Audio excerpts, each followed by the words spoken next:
Mesdames et messieurs, bonjour, bienvenue sur votre chaîne YouTube ici Live.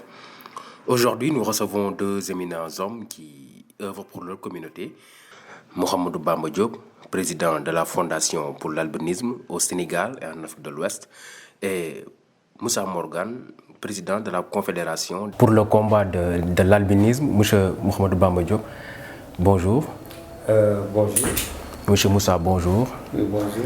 Alors, on va démarrer la discussion avec Monsieur Moussa. Quelle est la situation à ce jour en Guinée? Ok, je vous remercie infiniment de me poser cette question. Avec l'invitation de mon ami Bamba, la situation des ethnies de la Guinée aujourd'hui, ça commence à aller, mais surtout l'appui de mon partenaire, l'ANAS, qui nous aide. Parce que le problème de la Guinée aujourd'hui, c'était au niveau de la mendicité et le problème du cancer. Mais avec la sensibilisation et l'aide de nos partenaires et l'appui de l'État qu'on a beaucoup fait, ça commence à aller. Okay. Donc on veut dire que peut-être que la situation est plus en avance qu'il y a peut-être 5 ans ou 10 ans en Guinée. Oui, depuis 2010 nous nous battons parce que l'ANAS et la Confédération nationale des albinos de Guinée se sont mis en accord de partenariat depuis 2010. De 2010 à 2020, je pense bien ça commence à aller. Parce qu'en 2010 c'était pur, très pur au niveau de la Guinée. On n'était pas doté des crèmes solaires. La mendicité était énorme là-bas. Et aujourd'hui, dans 10 ans de combat que nous avons fait avec les organisations, et on a bousculé l'État juste pour venir en aide. Aujourd'hui, ça va. Ok. Bon, je vais me tourner vers Bamba. En tant que président de fondation et d'association, tous vos efforts se concentrent pour l'évolution des conditions d'existence des albinos ici au Sénégal. Peut-on parler d'avancées ou d'acquis aujourd'hui? Merci beaucoup. Très content de ton invitation. Et je peux dire qu'aujourd'hui, la situation des personnes vivant avec l'albinisme depuis la période de la pandémie est prise en compte par ma fondation qui est en train de faire de très grandes avancées sur la prise en charge sanitaire, sur la prise en charge scolaire, mais aussi sur la mise en place, l'extension d'un centre qui pourra donc avoir une capacité de plus de 200 enfants pour régler ce problème de gap d'inaccessibilité à l'éducation. Okay, c'est le centre qui se trouve à Sampaté. À Sampaté. Et je peux dire qu'aujourd'hui, ce qu'on aimerait, c'est maintenant voir le concours de l'État. Voir le concours de l'État, comme cette fondation qui coiffe l'association est en train de persévérer au Sénégal, de persévérer dans la sous-région.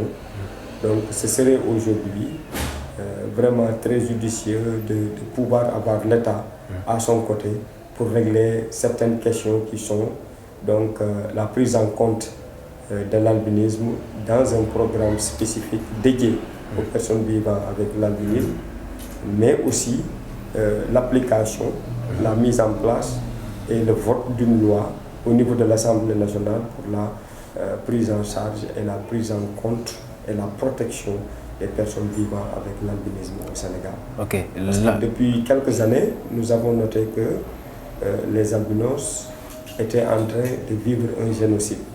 Et ce génocide, c'était quoi? C'était tout albinos qui a un cancer et est appelé à mourir. Parce que les institutions qui existent au Sénégal et qui prennent en compte les cancers ne coiffent pas l'albinisme. Okay. Ils n'intègrent pas l'albinisme.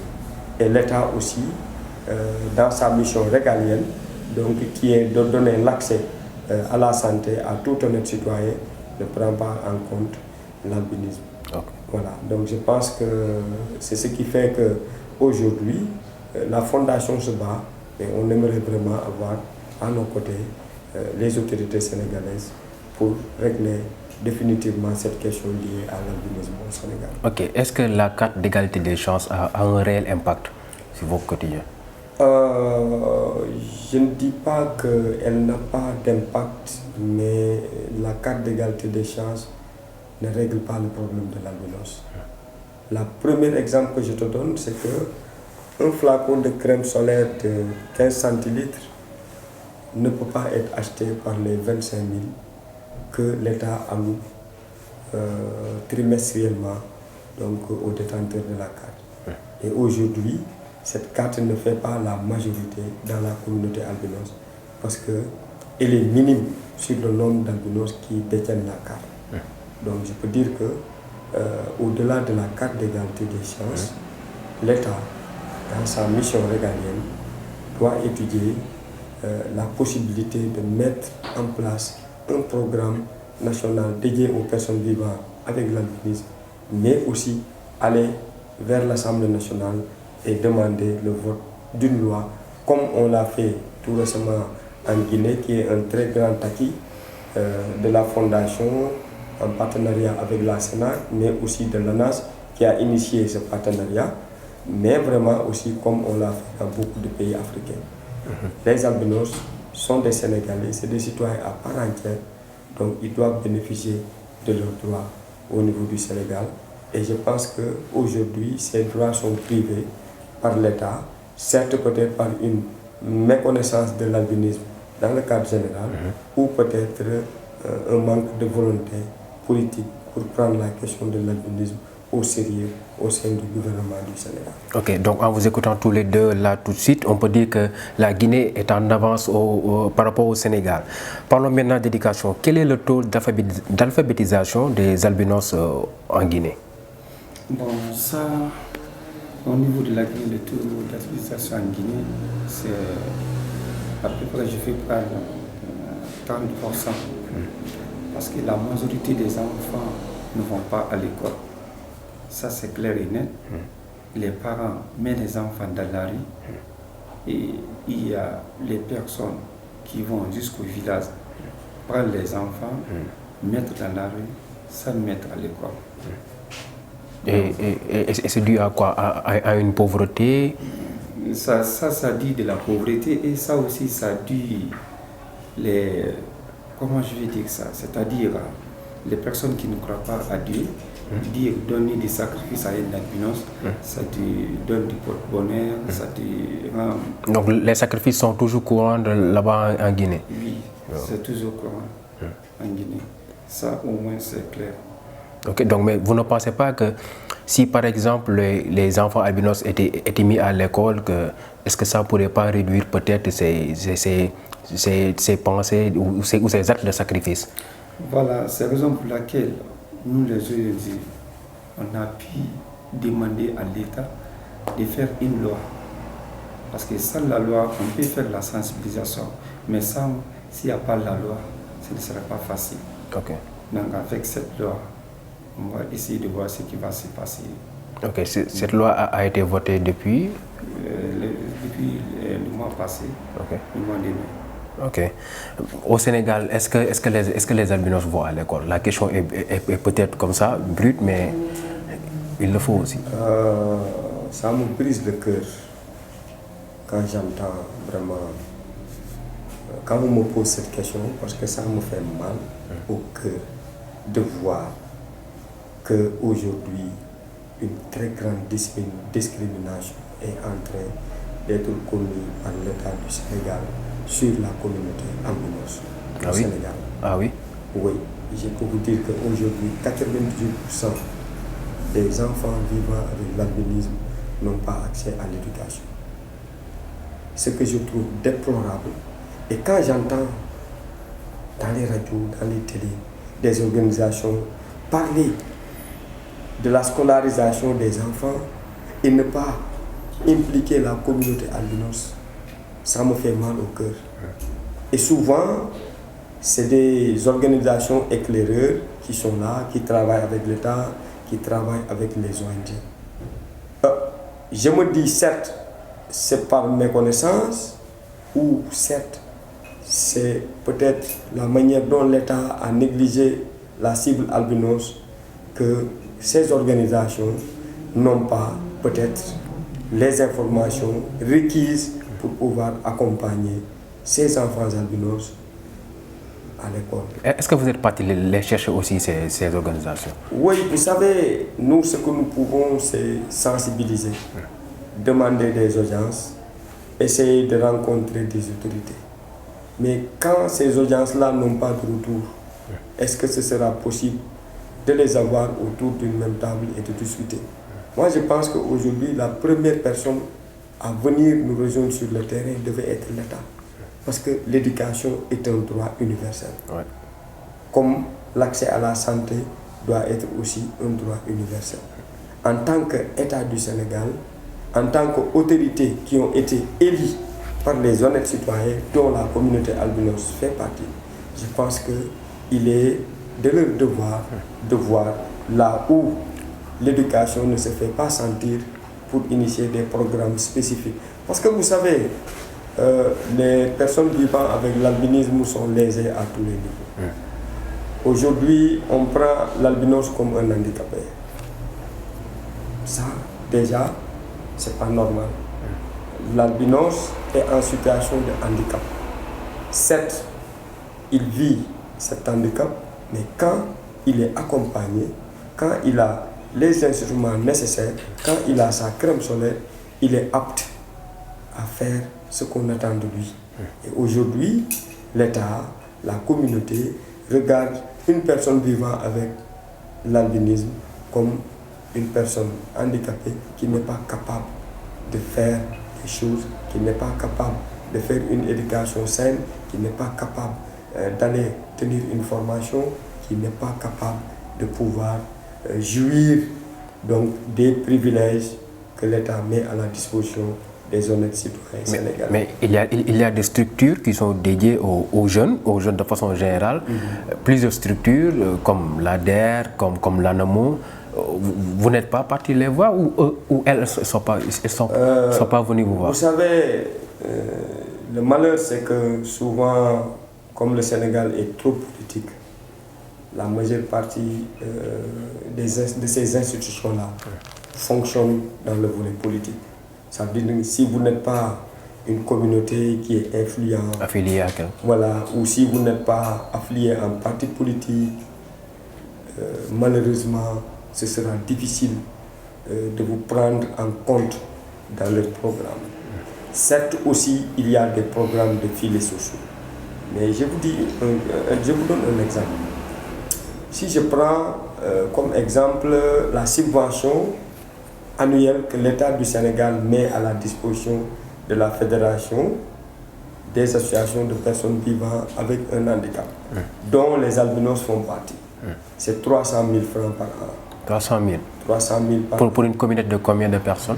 Bon, je peux dire qu'aujourd'hui, donner spécifiquement un nombre, les albinos sont estimés à 10 500. Il peut être plus, il peut être moins. Mais la faute que l'État a commise, c'est de confier une mission de recensement sans demander à la prise en compte obligatoire de toutes les cibles de la communauté sénégalaise. Le recensement, le dernier recensement de l'ANSD n'a pas pris en compte les albinos.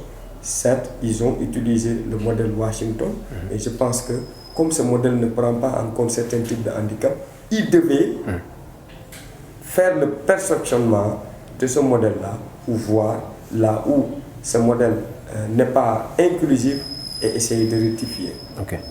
Et en ce moment-là, aujourd'hui, je serais en mesure de vous dire que les albinos du Sénégal sont 1 million ou sont 500 000 ou sont là. Okay. Mais je pense que même le décompte même qu'ils ont fait sur la communauté handicapée n'est pas exact. Okay. Et tout cela, je pense qu'aujourd'hui, c'est des tirs à rectifier. Peut-être c'est certes par manque d'information. Et là, je me dis qu'aujourd'hui, un État qui représente toute la communauté sénégalaise doit faire de sorte à ce que les cibles spécifiques doivent être prises en compte à tous les niveaux. Ce qui fait qu'aujourd'hui, quand le ministère de la Santé serait amené à élaborer un programme d'inclusion des cibles spécifiques comme les albinos, ces albinos-là seront dans ce programme de filets sociaux. Mais aujourd'hui, il y a beaucoup de programmes qui sont déroulés au Sénégal, et que les albinos sont partiellement pris en compte ou laissés en rade. Ok. Avant d'en venir vers M. Moussa, une dernière question. Est-ce que les sacrifices sont toujours courants ici au Sénégal? Ah oui, je dirais ah oui. Vous savez, l'Afrique est un pays mystique. Tout le continent africain est mystique. Et chaque pays a ses réalités. Mais aujourd'hui, la souffrance que la population albinos est en train de faire face sur ces problèmes rituels, sur ces croyances mystiques, sur cette discrimination envers eux est catastrophique. Parce que psychologiquement, c'est des choses qui affectent les enfants, qui affectent les adultes. Je vais te donner un exemple. Certaines personnes au Sénégal croient que avoir des relations intimes avec un albinos est source de porte-bonheur, source d'ouverture et de succès. Qui sont en train d'être sacrifiés, c'est des jeunes filles, c'est des enfants qui sont livrés à la merci de ces mal intentionnés. Au-delà de ça, nous avons des marabouts qui sont mal intentionnés aussi, tenter de faire des sacrifices vis-à-vis de ces albinos-là. Certains ont besoin de leur cheveux, certains ont besoin de leur sang, certains ont besoin même de là où un albinos est enterré. Ce qui fait qu'aujourd'hui, même un albinos qui a été martyrisé durant toute sa vie, qui a été abandonné à lui-même, qui a été laissé à son propre sort, même s'il meurt, ne dormira pas en paix. Sa tombe sera tout le temps profanée. Sa tombe sera tout le temps violée par des mal intentionnés. Et moi, je me dis qu'aujourd'hui, est-ce que nos autorités, la communauté sénégalaise, sont conscients qu'un enfant albinos est un don de Dieu. Un enfant albinos est une personne qui doit jouir des mêmes droits que les autres enfants. C'est évident. Un jeune albinos ou une jeune fille albinos doit bénéficier des mêmes privilèges que la jeunesse sénégalaise est en train de jouir. Et je vais en revenir sur tout récemment les problèmes que l'État est en train de vouloir régler sur l'emploi des jeunes. Et je pense qu'aujourd'hui, la communauté handicapée et particulièrement les albinos sont laissés en rade.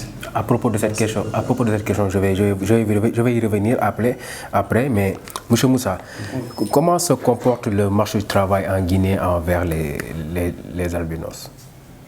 Est-ce qu'ils arrivent à trouver un travail convenable?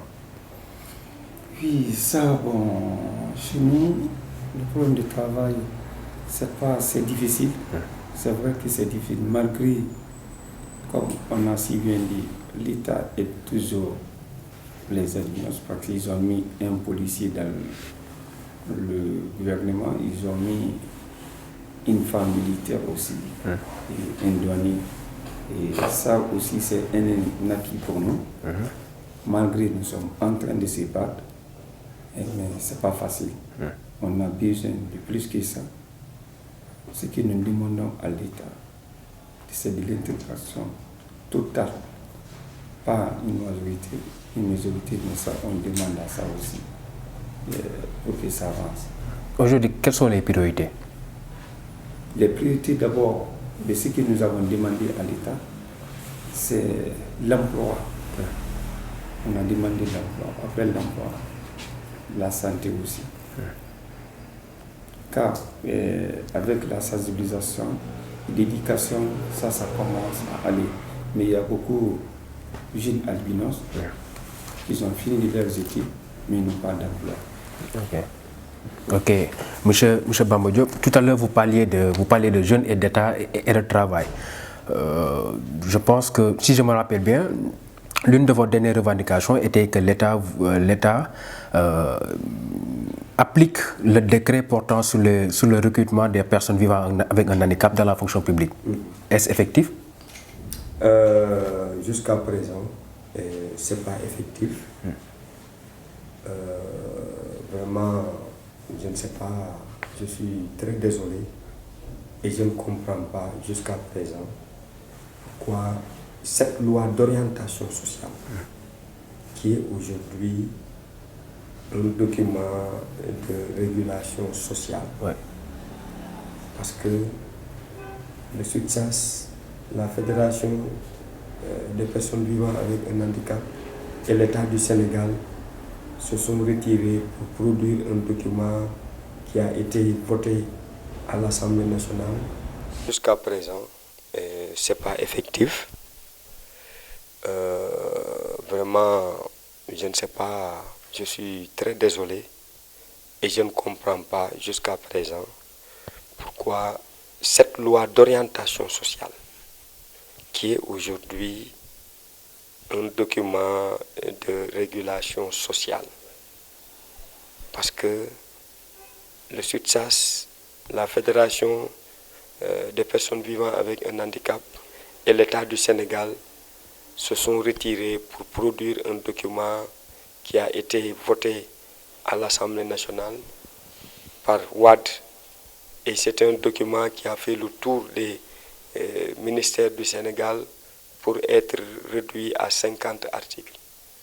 Ce qui reste aujourd'hui, c'est que le président de la République mette en application des décrets qui accompagnent ce document-là, pour que tous les points qui ont été cités dans ce document puissent être des acquis. Les autres militaires qui ont vraiment en charge donc, cette communauté auront maintenant un droit d'aller vers ces albinos-là, auront le droit de pouvoir aujourd'hui mettre en place des programmes spécifiques dédiés à cette communauté. Et je pense que ce jour-là, ce sera rendre à César ce qui appartiendra à César. Parce qu'aujourd'hui, on ne peut pas éliminer la majeure partie des albinos du Sénégal en les regardant mourir, de discrimination, en les regardant mourir de faim, en les regardant donc pleurer leur sort sur l'accessibilité donc à leurs droits universels. Je pense que c'est une question que l'État du Sénégal doit porter. C'est une question que le président de la République, qui est le président de tous les Sénégalais, doit aujourd'hui mettre en place au sein des programmes donc, de son gouvernement, qui est le PSE, le programme Sénégal émergent, qui est le Yoonu Yokkute, comme il le disait. Je pense qu'aujourd'hui, les albinos sont en train de souffrir. Nous faisons le maximum de ce qu'on peut faire. Et je pense que c'est à l'État de se lever et d'accompagner l'ANAS et la Fondation à davantage avoir les moyens, les privilèges de pouvoir aller avec l'État et régler la question dans sa généralité. Pour que d'ici 2 ans à 3 ans, comme on l'a eu en avancée au Kenya, en Afrique du Sud, en Europe, on verra aujourd'hui un albinos faire ses études jusqu'au bac, aller à l'université, sortir et avoir un emploi. On verra aussi un albinos marcher dans la rue en levant la tête et en ayant vraiment dans son esprit qu'aujourd'hui, je jouis de mes droits dans mon pays. Et qu'il est en sécurité aussi. Et que l'albinos puisse se sentir en sécurité vis-à-vis de ces mal intentionnés qui aujourd'hui sont en train de gangréner les esprits des Sénégalais sur des sacrifices. Cette dimension dont les albinos sont en train de vivre mérite vraiment un changement. C'est pourquoi dans toutes nos actions, nous demandons un changement de regard. La dernière question, de façon brève, le 13 juin prochain est la journée internationale de sensibilisation à l'albinisme. Vous prévoyez quelque chose, tous les deux? Oui, vous savez, comme les Nations Unies nous l'ont dédié, et depuis lors, chaque année, nous le célébrons. Et cette année, à cause de la pandémie, la Covid, on a décidé de l'organiser donc avec sobriété, mais quand même de chaque jour aider nos membres à être dotés donc, en kit alimentaire, aider nos membres aussi à acquérir des crèmes solaires. Et c'est dans ce sens aussi que nous comptons, avec le peu de crèmes solaires que nous avons, le partager avec nos frères albinos de la Guinée-Bissau. Okay. Voilà. Et nous allons organiser une journée porte ouverte au niveau du centre qui est en chantier, oui, à donc pour son extension. Et nous avons tenu à inviter toutes les autorités de Thiès, qui sont aussi des ministres dans le gouvernement du président Macky Sall, mais aussi les autorités religieuses et coutumières et l'ensemble des autorités étatiques qui ont vraiment en charge l'albinisme dans leur mission régalienne, de venir au niveau du centre pour bénéficier donc, de la sensibilisation et voir à vue d'œil donc les défis que la Fondation et l'ANAS veulent relever chez la communauté albinos, mais aussi de permettre de recueillir toutes les informations relatives donc, à cette maladie. Et je pense que au-delà du 13 juin, voir avec eux la pertinence de pouvoir s'asseoir autour d'une même table, comme on l'a fait avec beaucoup de questions. Certes, on ne peut pas demander un conseil interministériel spécial sur l'albinisme, mais je pense qu'aujourd'hui, dans sa mission régalienne, son Excellence le Président de la République peut demander à son Conseil des ministres de voir aujourd'hui la pertinence de s'acquérir des problèmes liés à l'albinisme, mais de voir avec l'ANAS et la Fondation donc, la possibilité de pouvoir collaborer ensemble pour régler cette question. Ok, ok. Monsieur Moussa sera présent le 13. Vous serez présent le 13? Non. Le 13, je vais fêter chez nous en Guinée. En Guinée, on vous rentre. Parce que moi, je ne sais pas. Chaque année pour le 13, c'est l'État et les organisations qui fêtent. Et c'est l'État qui nous invite.